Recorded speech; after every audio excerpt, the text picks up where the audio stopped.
Welcome to Bound by Books. I'm one of your hosts, writer Danielle Bannister, and I am joined today by fellow writer Sherri Hayes. And we're going to talk to you today about finding your focus with time management.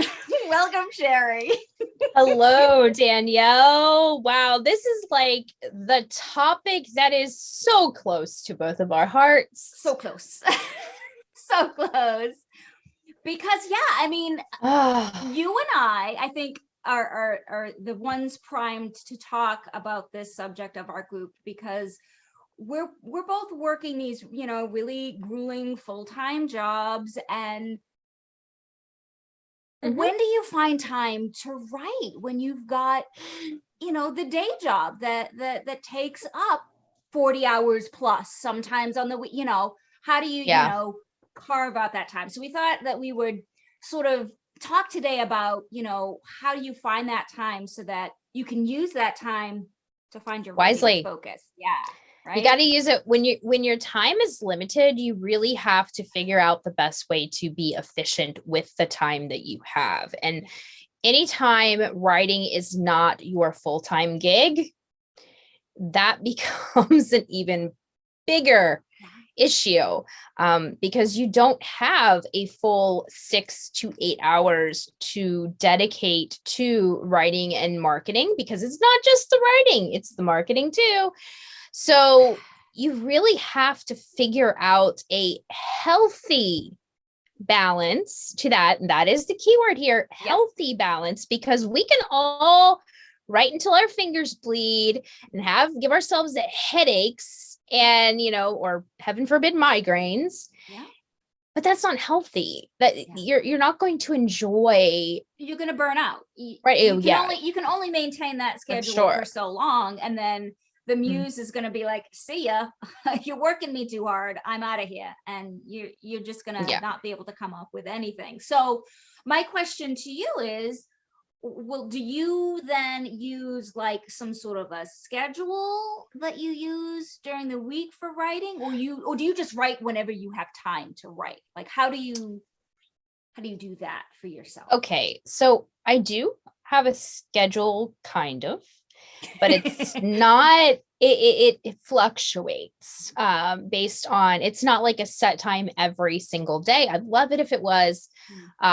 There for a while, I was able to get in about an hour and a half first thing in the morning, but that has changed. So now that doesn't always happen.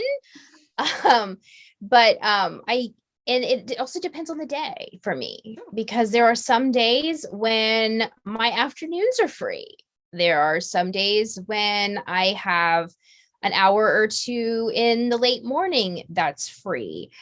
So it really is fluctuating, but I try my best to schedule on most days at least an hour for either writing or editing.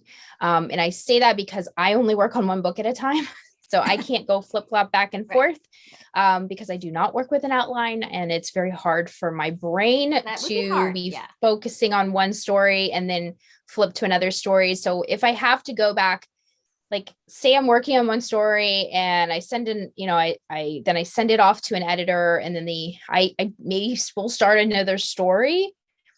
But once the editor sends my stuff back to me, I have to completely put the other story I was working on the back burner and solely focus on getting the edits done with that. I cannot flip back and forth in the same day, because my brain just doesn't work that way. I can appreciate that, because I usually do work on multiple projects. I don't think that's I've said this before. I'm usually on this day I'm working on this book, on this day I'm working on this book, until this particular stretch of time where I'm working on a set of series. And I was working on volume 1 of Where You Left Me on one day, and then I was working on volume 2, and I was getting confused plot wise because they're the same characters, and I was like, oh no, I'm gonna totally mess up the plot. So I've had to be linear with this series, and it's kind of making me grumpy that I have to be linear, but I realized I have to for this series because it's the same characters. It's one,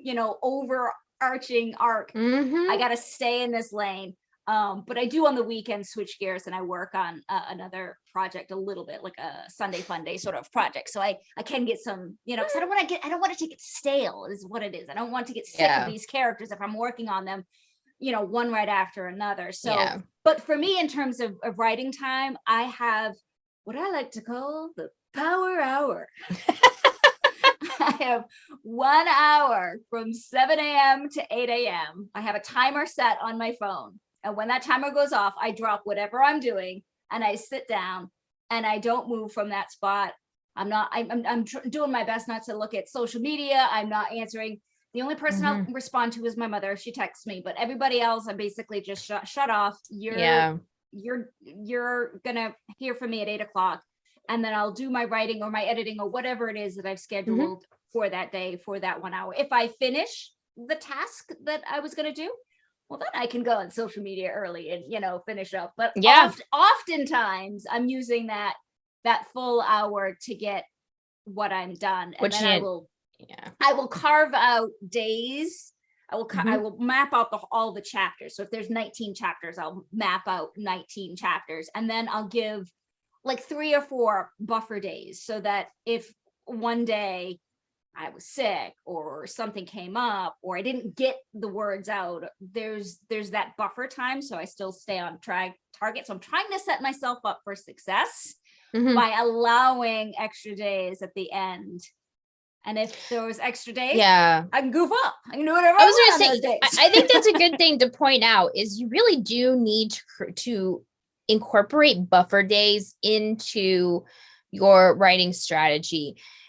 I know that there are some people who love those hostage deadlines where they thrive on that being like writing. Yes, I know. Love a hostage deadline. It really I don't know if Marianne loves hostage deadlines. She just puts herself in those positions a couple of times. True. But Tina loves them. She absolutely loves those. She thrives in them. She does. Yeah. That high pressure. But again, unless you're taking long breaks in between, you risk the burnout. You really risk burnout. If you're just going back to back to back and you're continually doing that, you're asking for trouble. Eventually your body's going to say, stop, no, or you're going to get major writer's block because your muse is just going to take a hike, not the things. Now, I wanted to ask you though, have you ever used the Pomodoro method, the tomato timer? No. Oh, well, yes. Yes. I didn't like it. It caused me anxiety. I didn't I felt like I was like, I didn't like it. I don't know why 1 hour feels okay, but a timer situation causes anxiety. But yes, it does for me in much the same way as a word count goal gives me like stress. Like if I don't make it, I've failed, but if instead I'm giving myself an hour and I'm doing what I can within that hour, that I've still succeeded, even if I've only got 3 words on the page. If I was, really working hard and focused on those 3 words, then I still feel like I've succeeded. Does that make any sense? Interesting. Okay. See, I'm all about praise. I want to make sure I've done well. See, it helps me to focus especially if I'm having a really hard time with there being a lot of I really could do this, or, oh, this really needs to be done. And, oh, I've got laundry that needs done, or I get this. It helps me to focus because I can say, okay, for 25 minutes, nothing else exists except that it's just 25 minutes. The world is not going to end in 25 minutes. Yeah. I can block everything out, do the 25 minutes, and then I can get up and do something else. And I've also found that has helped because as I've gotten older, sitting in one position or standing in one position for long periods of time, my joints don't like it. Yeah. Let's just put it that way. Yeah. So that 25 minutes limits me and says, okay, once I'm done, I got to get up and I can go do something else, like get up, go do something. Again, go put a little laundry in, or unload the dishwasher or whatever. And then I can come back and I can do another 25 minutes if I have time. That's a great way to start out too. If you're like, well, I don't know if I can dedicate an hour a day to writing, give yourself a 15-minute window and say, you know what, for 15 minutes, I'm going to set myself a little timer and I'm going to write. And, you know, try that out for a week and see if you feel like you're being productive. That's also a great segue to my next question. How do you find out what is the best sort of writing time for you and whatever your particular, you know, needs are?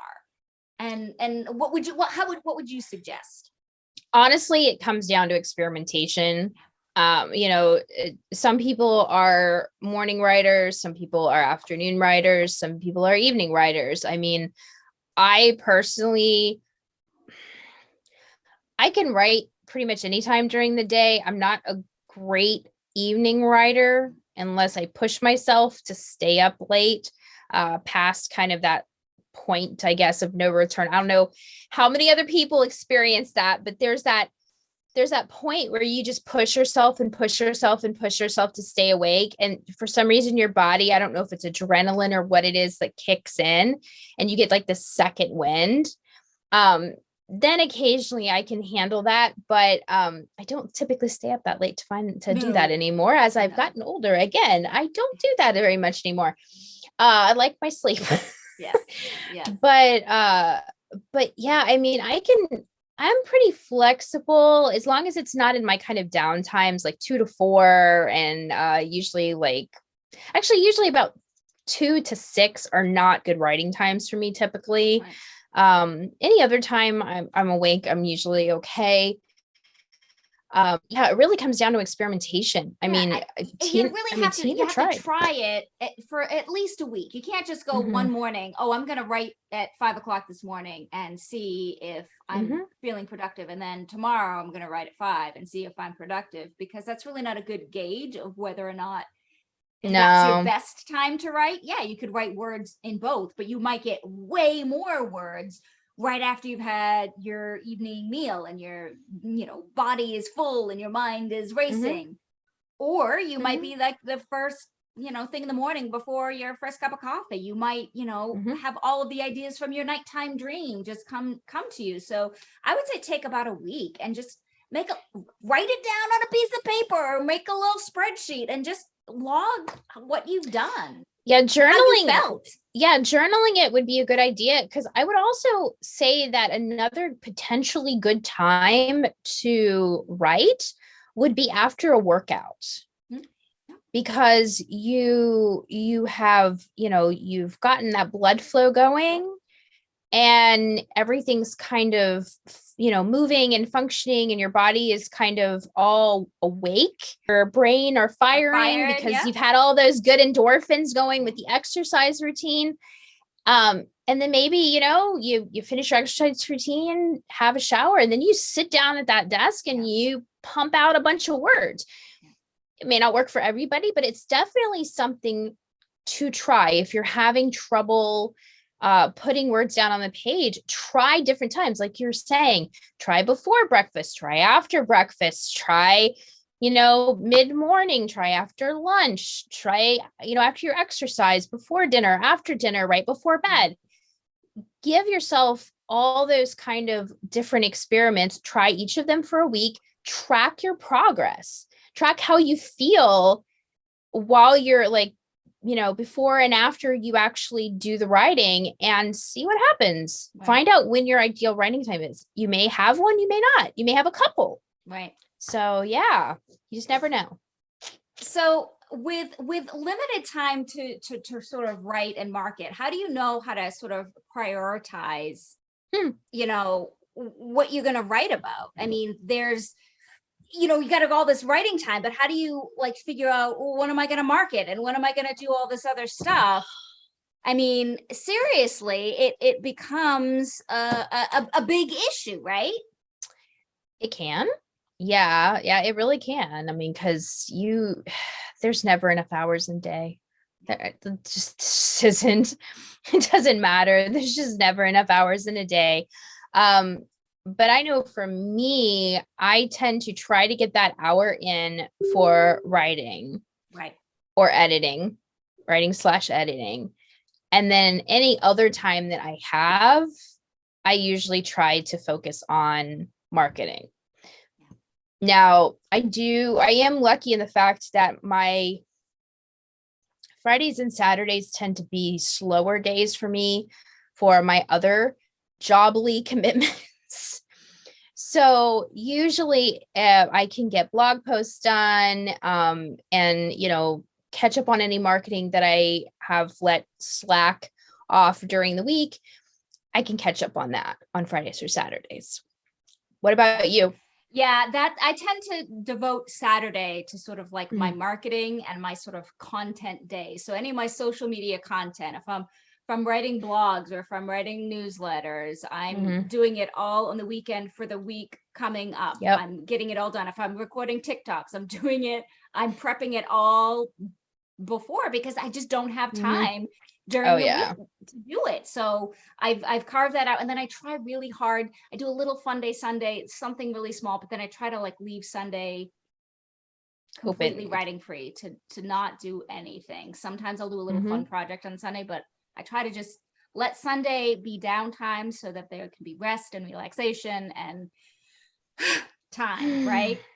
Yeah, you got to have recovery time. Yeah. You really do have to have some time for your body to compress. But again, that is different for every person. Yeah. I mean, what I find relaxing is probably not what you find relaxing.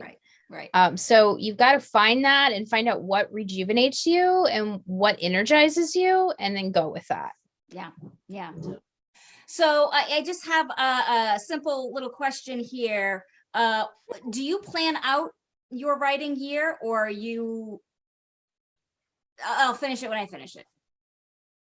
Or do you have like, this book I'm going to have done by this quarter, or this, or I'm starting on this project and it'll be done when it's done. Do you give yourself sort of a deadline there, or is it? I do kind of. Okay.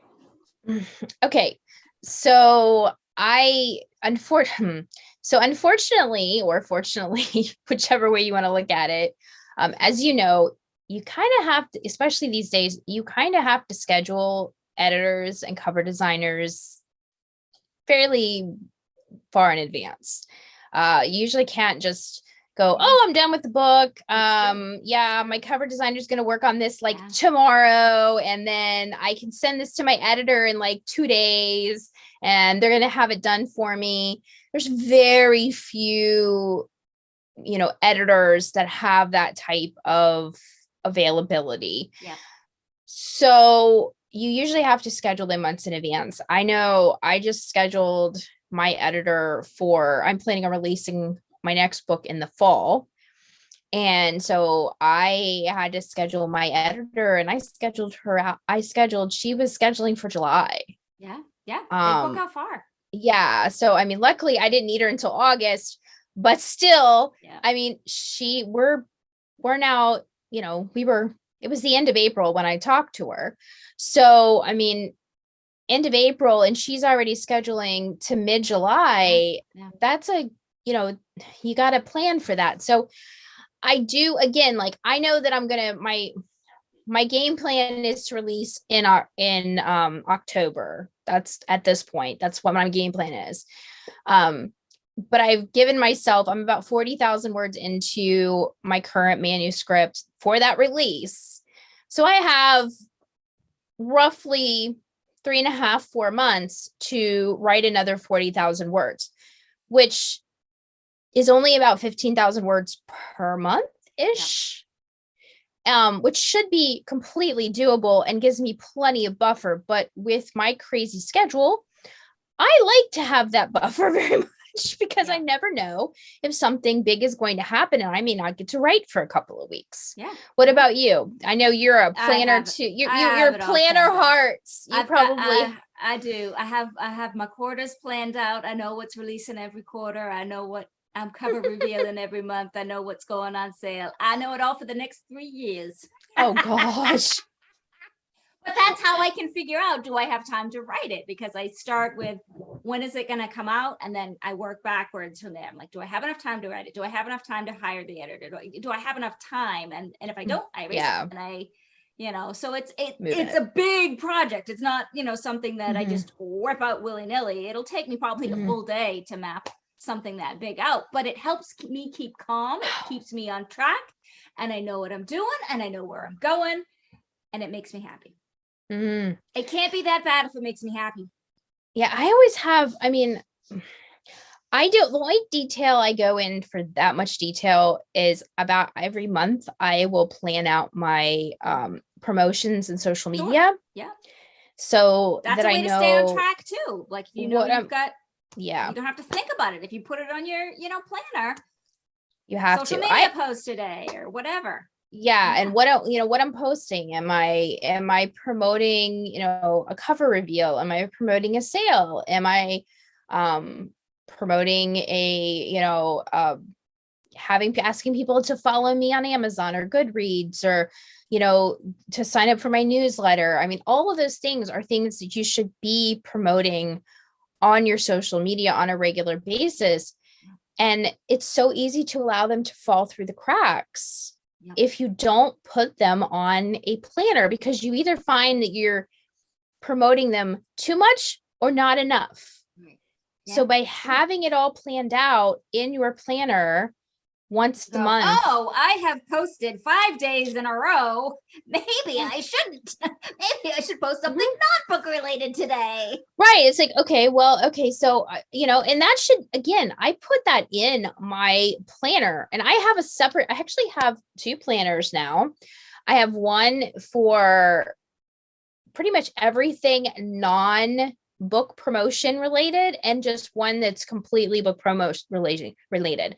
So I do put in there if I'm doing edits, I put in there that I'm editing this day, or if I have a release.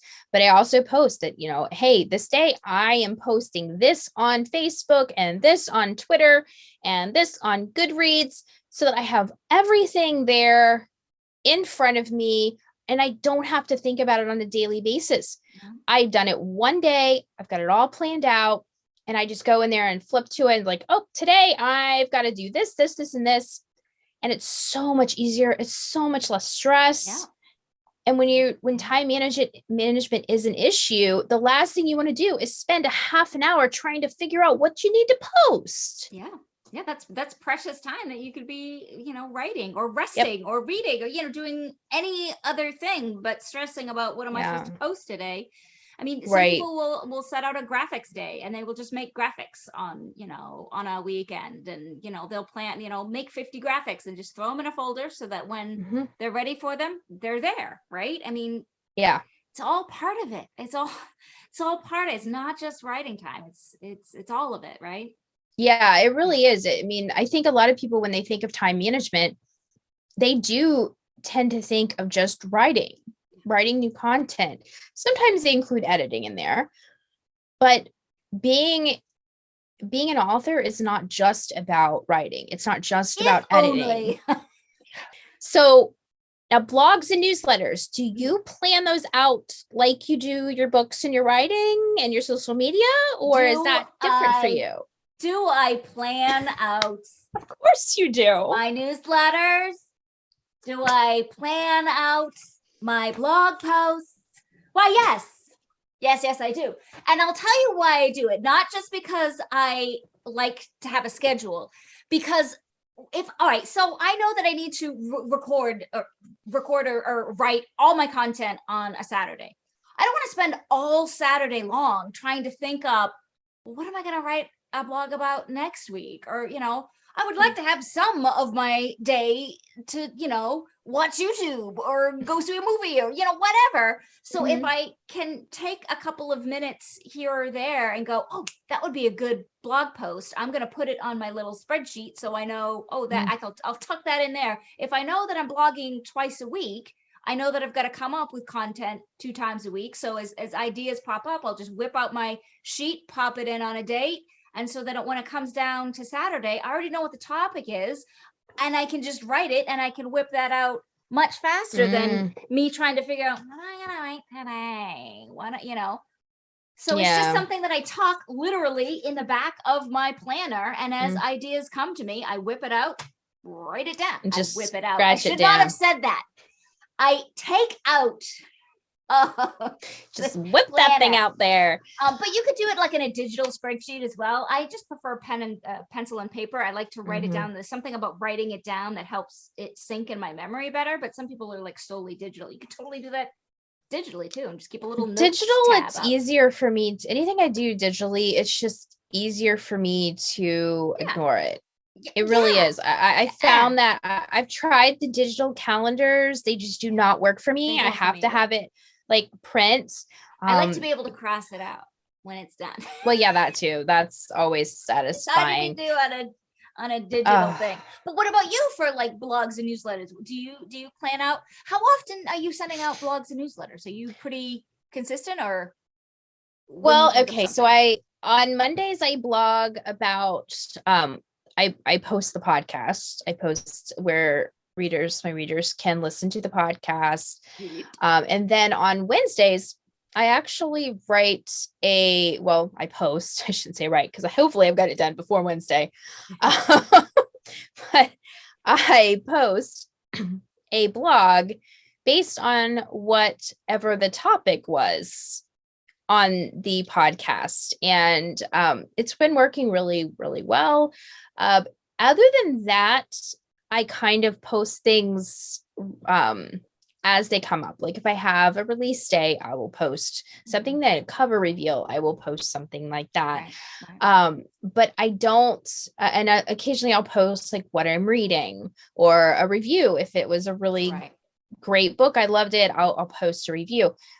But I don't post a lot. I know you and I kind of, the way we approach our blogs are different. So that I'm sure has a little bit more to do with it. Now my newsletter is so with my blog, I do semi plan out. So I have an idea. Like I said, I know I have those 2 posts every single week, and I do try to get those written on the weekend. However, my newsletter, on the other hand, I will typically write that.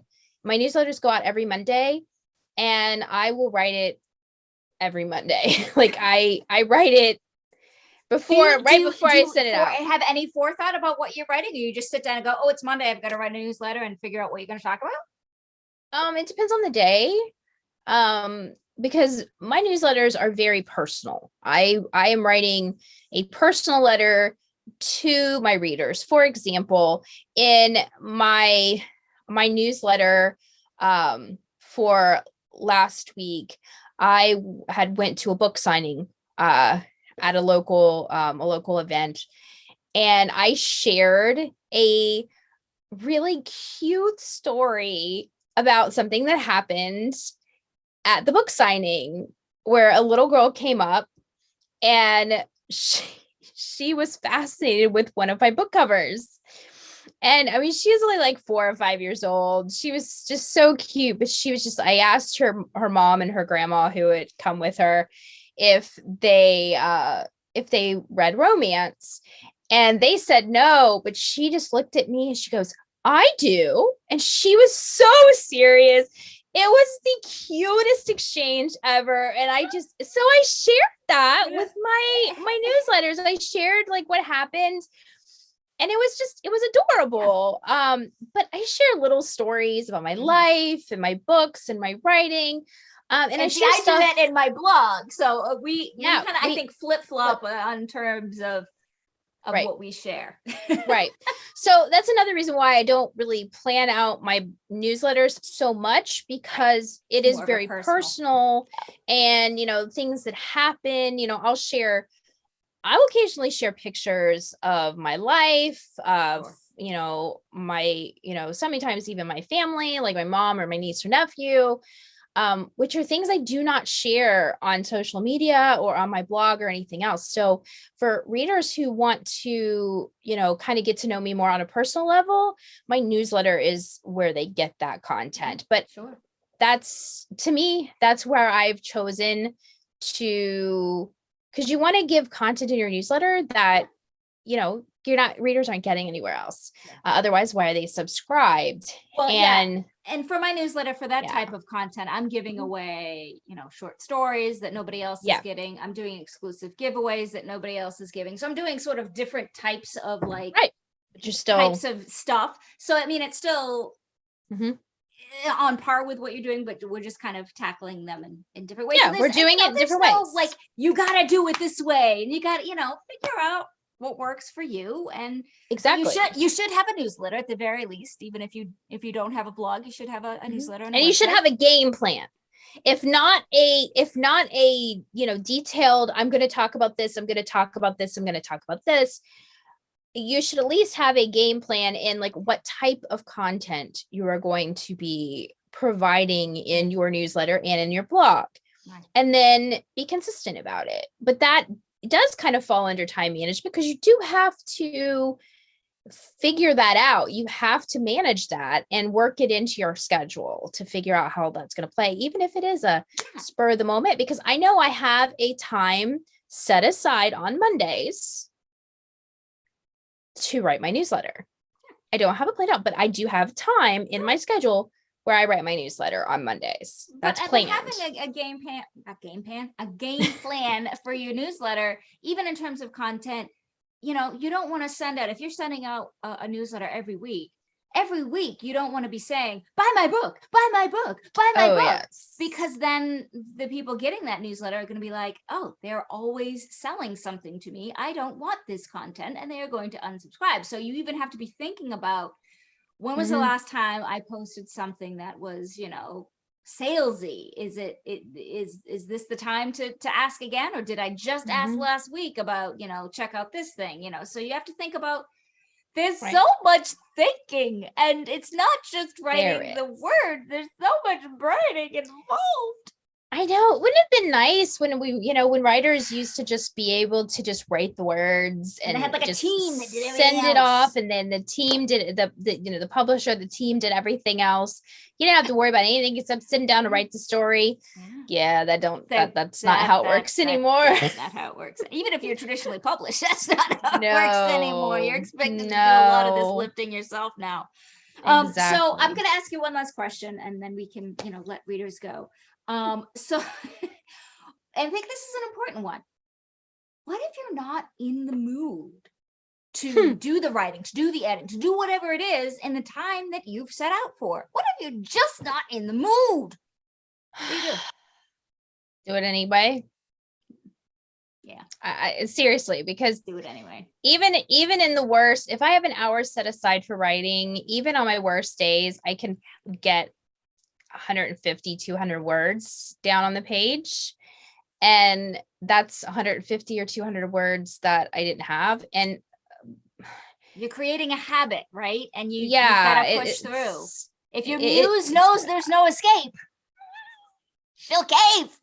She'll say, fine, here, take these. And and the thing is this, again, it's part of the process. It's part of being a writer, but it has happened to me more than once. And again, it's just part of the process. But you get those days when you will sit down and you're writing, and it seems to be flowing okay. You may not be having like the most prolific day, but you're okay. It's going well. And then you sit down the next day and you read what you wrote the previous day, and you go, this is absolute crap. It's not going in the direction that it needs to go.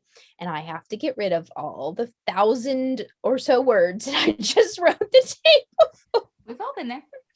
Yeah.